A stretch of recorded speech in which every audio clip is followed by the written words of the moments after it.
dia 1º de fevereiro de 1974, 13 pessoas pegam um elevador com a esperança de se salvarem de uma tragédia terrível. Mas o que elas não sabiam é que esse elevador seria um caminho, não para a salvação, e sim para a história.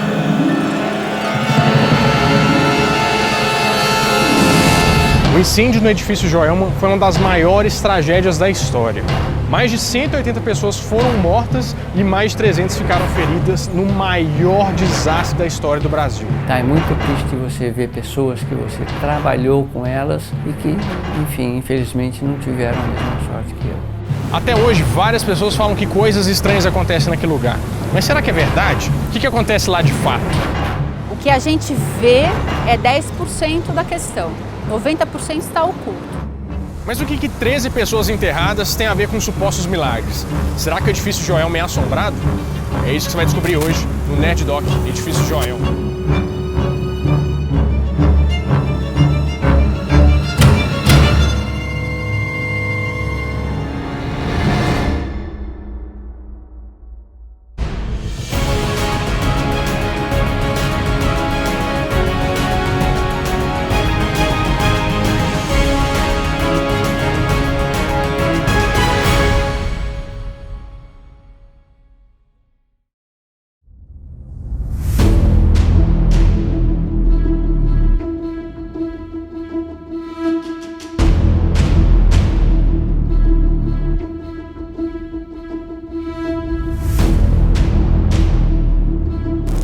O edifício Joelma, na capital paulista, é envolvido pelas chamas, resultando num espetáculo dantesco de proporções inusitadas.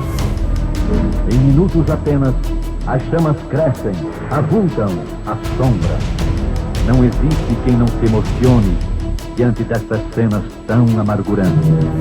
O edifício Joelma começou a ser construído em 1969 pela Joelma S.A., que era uma construtora e uma importadora. O prédio era para ter 25 andares, sendo que só 10 eram de estacionamento. E quando a obra foi concluída em 1971, lá estava aquele prédio gigante, imponente na Avenida 9 de Julho, aqui em São Paulo. Vários empreendimentos se instalaram no prédio, principalmente os bancos, e teriam um futuro promissor, né? Já que era um prédio muito novo e com alguns recursos contra incêndio muito bem elaborados. Mas mesmo que em 1971 o prédio não tivesse pronto totalmente, né? Uma tragédia bem próxima dali podia dar um sinal. Mas não um sinal sobrenatural, um sinal de que alguma coisa poderia não estar funcionando muito bem com a construção do prédio. Corre depressa por toda a cidade. O grande edifício Andraus arde em chamas. Em 1972, o edifício Andraus pega fogo, 10 anos depois da inauguração, aparentemente por uma falha elétrica. 16 pessoas morreram e mais de 330 ficaram feridas. Grande parte das pessoas se salvaram, muito pela ajuda dos bombeiros, né?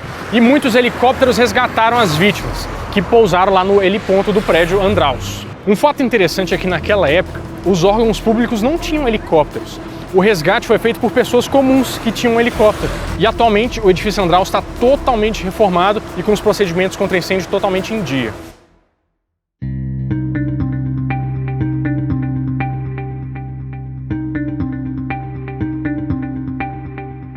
Mas no edifício Joelma, a história foi bem diferente. A minha função no edifício Joelma era responsável pelo setor administrativo e financeiro da Crefisul, que foi uma empresa adquirida pelo Citibank. Eu trabalhava no Citibank no Rio e vim para São Paulo para exercer essa função na Crefisul, que era um grupo financeiro. Mas a manhã do dia 1º de fevereiro de 1974 parecia um dia bem comum. As pessoas chegavam para o trabalho, pegavam o elevador, conversavam com seus colegas, falavam sobre seus times de futebol, mas um boato começou a correr no prédio.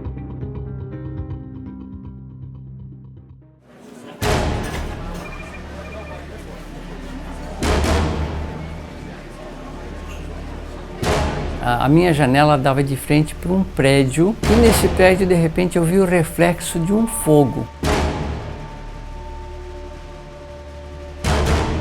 Ué, o que está acontecendo? Está pegando fogo no prédio. Eu disse, mas pegando fogo no prédio aonde? Lá embaixo. Mas quando o pessoal começou a acreditar que alguma coisa estava acontecendo de fato, já era tarde demais. O fogo já tinha consumido 14 dos 25 andares do edifício Joelma.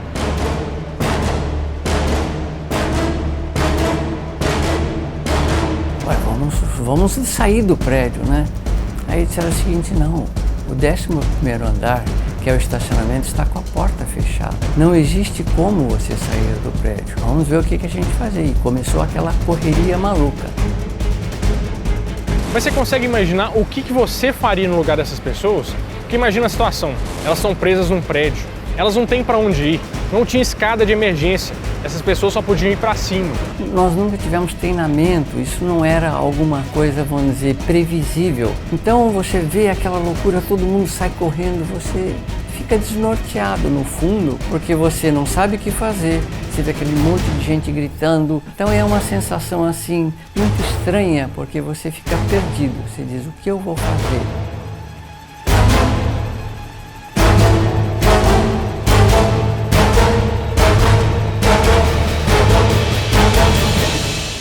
Aí eu disse, bom, o que fazer? Não tinha para onde fugir, eu não sabia o que fazer.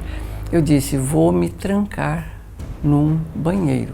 Eu e mais 3 pessoas nos trancamos num banheiro, que era bem no canto, colocamos embaixo da porta, no vão, bastante papel, abrimos todas as torneiras que tinha, mais o vaso sanitário, ficamos fazendo uma mini piscina. Jogava a água para refrescar, porque fazia muito calor.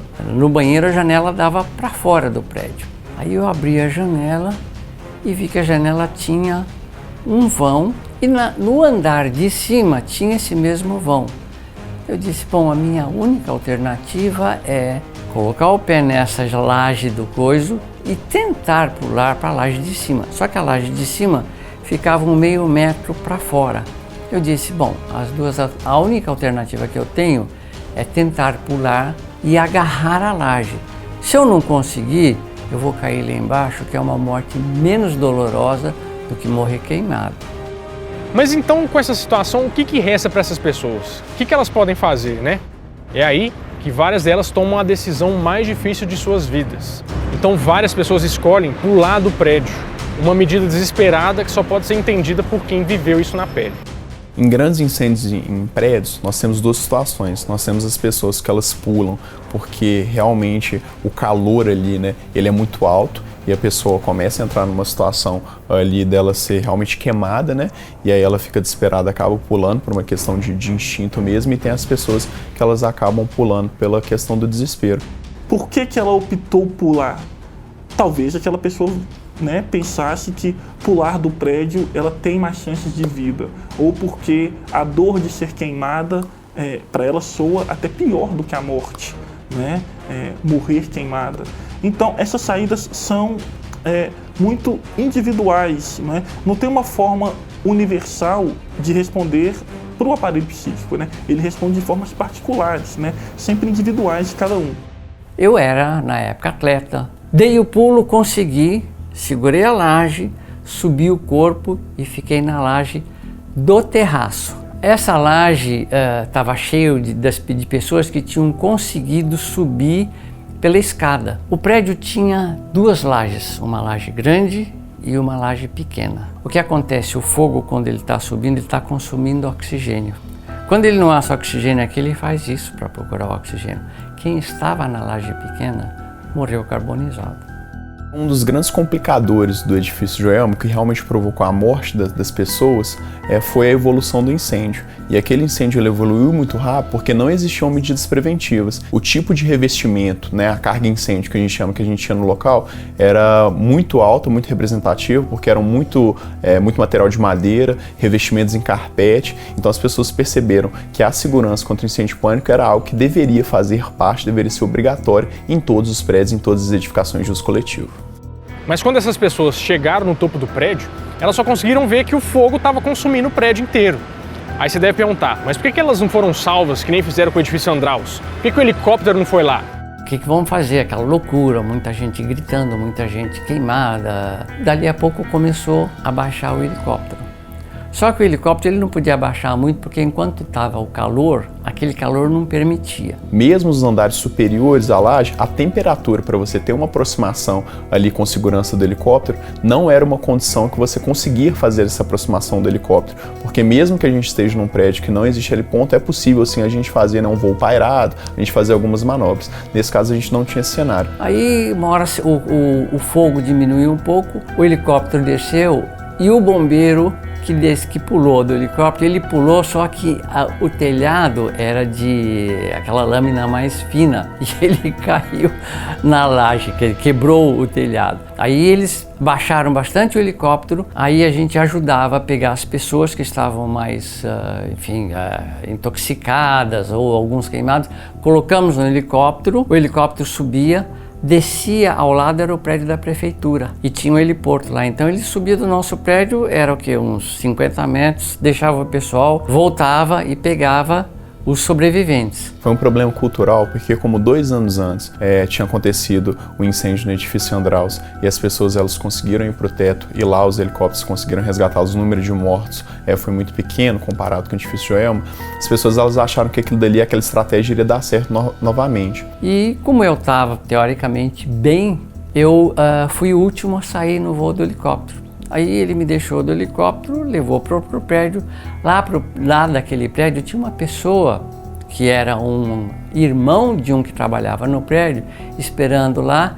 E de lá nós fomos direto para o hospital, porque eu mal conseguia respirar com toda aquela fumaça. E aí, enfim, para mim foi o final do incêndio ali, naquele momento.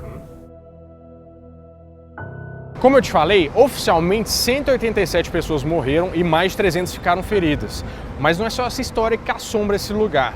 Tem várias histórias paralelas que hoje estão aqui no edifício Praça da Bandeira. Mas isso aqui é o mais próximo que a gente pode chegar do prédio. Porque não são permitidas filmagens, nem da gente tirar foto, nem entrar lá. Então, assim, é no mínimo curioso, né? A gente fica pensando. O edifício mudou de nome para tentar tirar essa imagem ruim que ele começou a ter. Mas claro que isso é impossível. Mas desde que ele reabriu, várias pessoas começaram a falar que viram alguma coisa, que sentiram uma presença. Mas como a gente pode provar que alguma coisa está acontecendo realmente lá? Levando em consideração que o conceito de assombrado não é muito aceito pela ciência e não existem métodos científicos comprovados para isso, e como o conceito espiritual várias vezes está ligado à energia, resolvemos então convidar uma radiestesista para analisar os arredores do antigo Joelma. Bom, a radiestesia, o nome em latim quer dizer radiestesia, sensibilidade à radiação. Um operador de radiestesia ele se prepara através de aparelhos específicos para medir, qualificar, quantificar a qualidade da energia do lugar, também das pessoas. Eu posso medir qualquer coisa, em qualquer lugar, estando em loco presencial ou mesmo à distância. Isso me permite conhecer o que está oculto, invisível, não revelado. Bom, esse aqui, o aparelho se chama Dual Rod, ou duas varetas. Então, ele também me responde algumas perguntas. Ele responde sim ou não. Quando ele se fecha, isso quer dizer sim, e quando ele se abre assim, quer dizer não. Então, com esse aparelho eu consigo fazer várias pesquisas, só com ele. E ele se movimenta sozinho.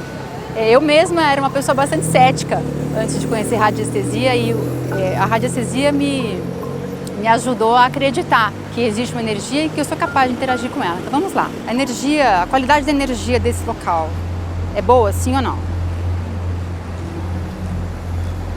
É um bom local para se viver, para se morar, para habitar, sim ou não? Não. É um bom local para eu escolher, para construir, começar meu negócio?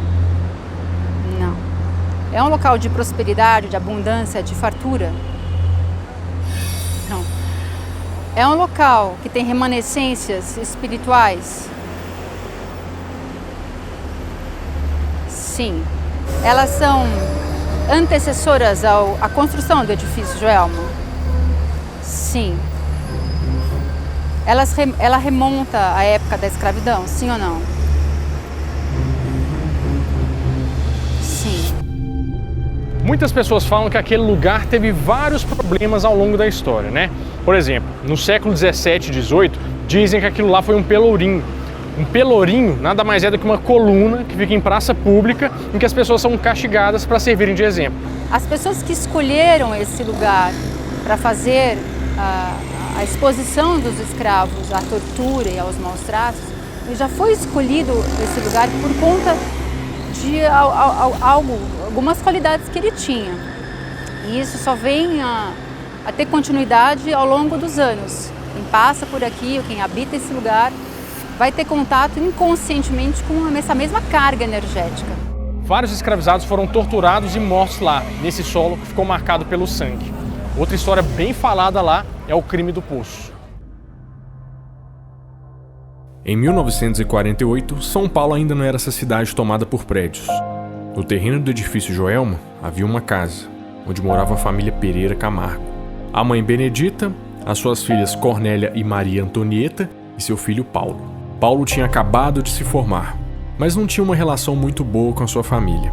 Julgando ser atormentado pela família, Paulo resolveu se livrar de todo mundo. Contratou 2 homens para abrir um poço no quintal, dizendo que seria para uma pesquisa com água. Quando o poço ficou pronto, Paulo assassina sua mãe e suas 2 irmãs e as enterra nesse poço. O sumiço da família é bem suspeito e a polícia começa a dar atenção a isso. Paulo diz que a família tinha ido para o Paraná, mas a conversa dele tinha várias contradições. Uma testemunha disse que ouviu gemidos próximos ao poço no dia em que as pessoas tinham sumido. Então a polícia decide cavar o poço para ver se encontra mais alguma coisa. Mas quando ele percebe que não tem mais jeito de fugir, pede licença para ir ao banheiro e lá mesmo tira a própria vida. Com tudo comprovado, os corpos começam a ser retirados do poço pelos bombeiros e um acaba morrendo por infecção cadavérica.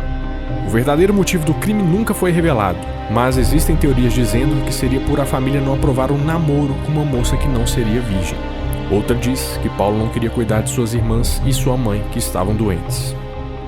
Será que existe mesmo alguma coisa lá? Olha, pelos comentários que eu já ouvi, eu até acredito. Eu, pessoalmente, talvez não tivesse esse sentimento, tudo, mas eu já ouvi diversos comentários de que apareceram imagens ou que a pessoa estava lá. E isso deve explicar, em parte, por que eles não permitem que a pessoa volte ao prédio. Eles não querem recordar porque isso está chamando a atenção. Eu fazia faculdade de eventos no bairro da Santa Cecília, em São Paulo, ali próximo à região central.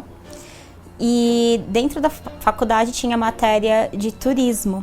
E a professora passou vários temas e turismo fúnebre ninguém quis fazer.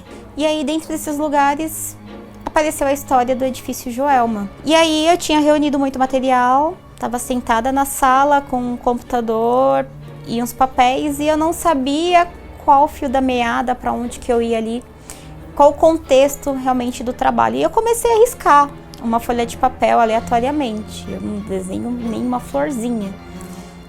E de repente, quando eu vi, eu tinha feito um desenho perfeito de uma mulher. Eu lembro que ela tinha o cabelo parecia assim, fosse um pouquinho de franja e um cabelo Chanel bem curtinho. E eu até me assustei na hora que eu terminei de fazer aquele desenho, porque ficou muito nítido e eu não sabia desenhar nada. E aí pensei, nossa, deixa isso pra lá. E rolei a página que eu estava vendo, que na época era até a página do Linha Direta Mistérios. Conforme eu rolei a página, que estava a história do edifício Joelma no site, eu me deparo com a foto da moça, que era exatamente o desenho, o cabelo, a posição que eu tinha acabado de desenhar. Uma das histórias mais interessantes é a da Volkmar. Inclusive, ela conta um pouco sobre o que aconteceu em detalhes lá no Joelma. Volkmar era uma jovem que conseguiu um emprego de processadora de dados no 23º andar. Mas o sonho da vida dela era fazer faculdade de letras. Mas infelizmente, o incêndio no edifício Joelma me interrompeu esse sonho para sempre. Ela não sobreviveu, mas mesmo assim, ela contou a própria história. Ficou meio estranho isso, né? Mas você vai entender agora.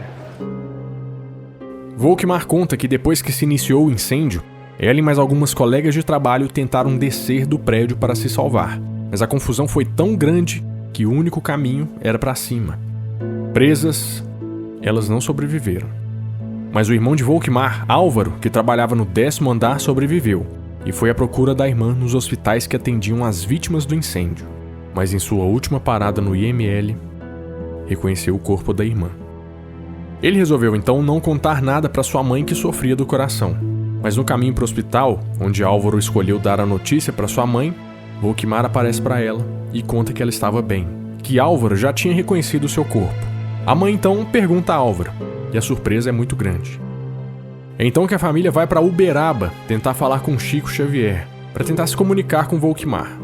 Lá eles conseguem, e Volkmar disse que tinha preparado uma forma deles se comunicarem, e que isso estava na casa da própria família. Era uma caixa com letras e números que assim ajudaria na comunicação, como se fosse um tipo de brincadeira do copo. Depois, Volkmar conta que estava bem, que tinha encontrado seu avô e que tinha tido permissão para voltar e avisar a sua mãe sobre sua morte. Um fato interessante é que essa tragédia já foi retratada no cinema brasileiro. O filme chamava Joelma, 23º Andar. E era um filme baseado em uma obra, que é um livro que se chama Somos Seis, que algumas almas falavam como foi a vida ali dentro do Joelma. Mas um fato interessante da produção do filme é que os atores se sentiam observados, né? Umas sensações estranhas. E o fotógrafo, na cena de morte que eles fizeram, falou que ele, quando foi revelar o filme, ele viu alguns quadros, alguns rostos assim que tinham demarcado. Então, existem ainda, né, consciências ou espíritos presos à tragédia, ao que aconteceu aqui, ao momento histórico. Se a gente for ver bem, é um dos eventos históricos onde mais houve vítimas na história de edifícios registrados no mundo. Então não é pouca coisa. E eu, na verdade, eu não sei se foi feita alguma cerimônia, se foi feito algum tipo de tratamento espiritual no local. Então aqui me diz que sim, que ainda existem espíritos presos ao evento da tragédia. Mas outra história muito interessante é como a Beth Goulart aceitou esse papel. Esse filme foi um presente que eu ganhei de Deus. É engraçado que quando me chamaram para fazer o filme, eu falei, mas como é que vocês conseguiram autorização para fazer o filme? Ela falou, não, falamos com a mãe dela e ela disse que só autorizaria se a própria filha autorizasse, por uma psicografia. Eu falei, que interessante, então eu posso ver essa psicografia? E quando eu li, quem me convenceu a fazer o filme, na verdade, foi ela mesma, foi a Volkmar. Quando eu li a psicografia, ela dizia que se as pessoas que fizessem o filme fizessem como uma bandeira de fé, né? Para a espiritualidade, né? Para que as pessoas pudessem encarar a morte de uma outra forma, não como um fim, mas como uma passagem para uma outra dimensão, que pudessem alimentar nas pessoas essa esperança da continuidade da existência, né? Que não só ela autorizaria, como ela ajudaria.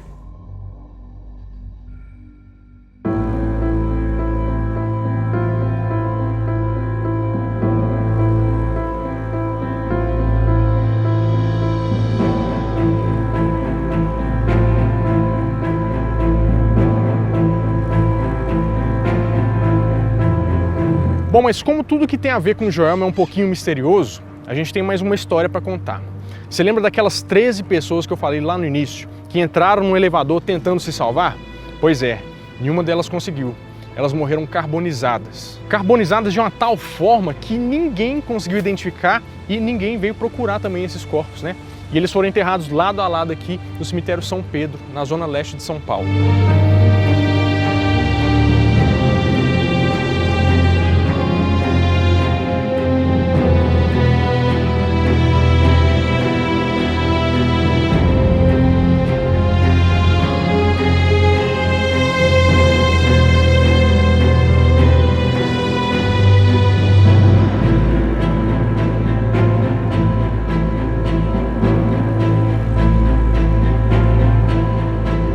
Mas no início os túmulos lado a lado aqui aparentemente não significavam muita coisa.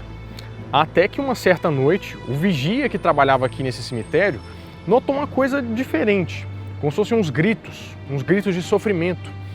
E logo ele foi percebendo que aquilo ali era uma coisa bem anormal. Em um determinado ponto, quando ele ouviu esse sofrimento todo, ele identificou que poderia vir dessas tumbas.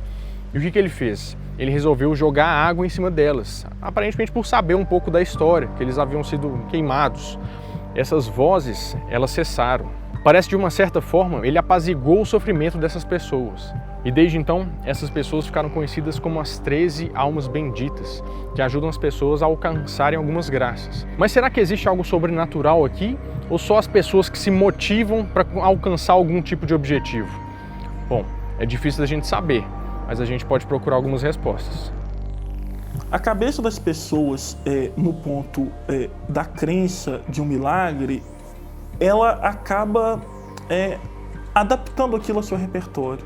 Digamos, não interessa tanto se é verdade ou não. A pessoa sente aquilo e vive aquilo como uma verdade, né? Então ela começa a criar cenários, ela começa a dirigir energias psíquicas para que aquilo dê certo. Então, ocasionalmente, ela pode até atribuir ao acaso, né? Um fato que ela empreendeu energias, né? O fato da pessoa experimentar um milagre torna aquela experiência muito única, né? E é muito bom ter esse traço único, né? A nossa cultura nos leva, né? O nosso modo de relação nos leva a procurarmos sermos únicos, a tentarmos sermos pessoas que se destacam em algum meio. E ao experimentar um milagre, ao ver como milagre, a gente acaba tendo uma experiência que é de uma ordem muito particular, né? E o aparelho psíquico ele vai responder a isso, ele vai procurar isso. Sendo verdade ou não, né, a pessoa sente como verdade. E isso é o mais importante. Esse foi um marco de São Paulo. Engraçado, a minha vida depois do incêndio, em teoria, foi igual à anterior. Só que com um sentimento que às vezes é difícil de entender, que foi o seguinte: eu sou uma pessoa feliz. Eu lembro que na hora que eu fui apresentar o trabalho, as pessoas falaram, nossa, eu não quero ouvir, que medo. E eu falei, não, escutem, deem oportunidade, porque vocês vão perceber que tem muito para contar. É a casa, é o lugar. Tem um livro que é a Bíblia dos radiestesistas, praticamente, chama Casas que Matam. Todo mundo que vai morar ali morre, ou de câncer, ou de infarto fulminante, e ali proporciona um vórtice que puxa a energia da pessoa e dá vida para baixo. Aqui é um vórtice. O brasileiro em si, ele tem muitos ritos, muitas crenças, né? Um homem adulto mais velho, embora racionalmente saiba que passar embaixo da escada dê azar, ele sabe que aquilo não dá azar, que é uma superstição, mas ele não arrisca, né? Porque ele preserva essa crença de alguma forma. A gente nunca acha que vai passar por uma situação dessa. Se você passar, faça com calma, esteja preparado, não fique, vamos dizer, absolutamente perdido ou desorientado. Hoje você tem como sair.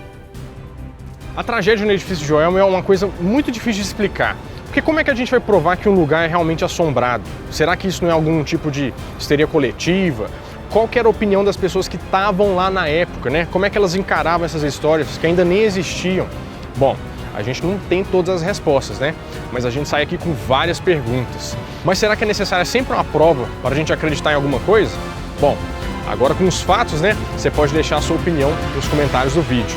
Depois a gente volta com mais um mistério aqui do Brasil no próximo Nerd Doc. Então, até lá!